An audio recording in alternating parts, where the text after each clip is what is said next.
સામે ભારતીય સેનાએ મોરચો સંભાળ્યો, હેલિકોપ્ટર દ્વારા બચાવ કામગીરી. પંજાબના અનેક વિસ્તારોમાં ભારે વરસાદ અને નદીઓમાં આવેલા ઘોડાપૂરને કારણે સર્જાયેલી ગંભીર પરિસ્થિતિને પહોંચી વળવા ભારતીય સેનાએ વ્યાપક બચાવ અને રાહત કામગીરી હાથ ધરી છે. રાજ્યના ગુરદાસપુર, પઠાણકોટ અને અમૃતસર સહિતના જિલ્લાઓમાં રાવી, બ્યાસ અને સતલજ નદીના જળસ્તર ભયજનક સપાટી વટાવી ચૂક્યા છે, જેના કારણે સેંકડો ગામો સંપર્ક વિહોણા બન્યા છે અને હજારો લોકો પાણીમાં ફસાયા છે.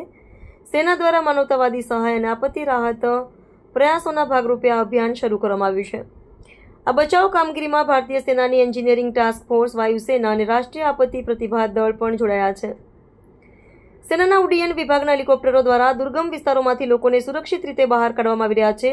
માધવપુર હેડવર્ક્સ પાસે પાણીમાં ઘેરાયેલી અને તૂટી પડવાની અને પર રહેલી એક ઇમારત પરથી સેનાએ અત્યંત જોખમી અભિયાન હાથ ધરીને 22 CRPF જવાનો અને 3 નાગરિકો સહિત કુલ 25 લોકોને બચાવી લીધા હતા. આ ઉપરાંત પાણીમાં અને કઠિન ભૂપ્રદેશમાં ચાલવા સક્ષમ એવા અત્યાધુનિક ઉભયજીવી વાહનોને પણ ઉપયોગ કરીને ફસાયેલા ગ્રામજનો સુધી પહોંચવામાં આવી રહ્યું છે. વહીવટીતંત્ર દ્વારા સેના અને અન્ય દળો સાથે સંકલન સાધીને રાહત શિબિરો ઊભી કરવામાં આવી છે અને અસરગ્રસ્તોને ખોરાક, પાણી અને તબીબી સહાય પૂરી પાડવામાં આવી રહી છે.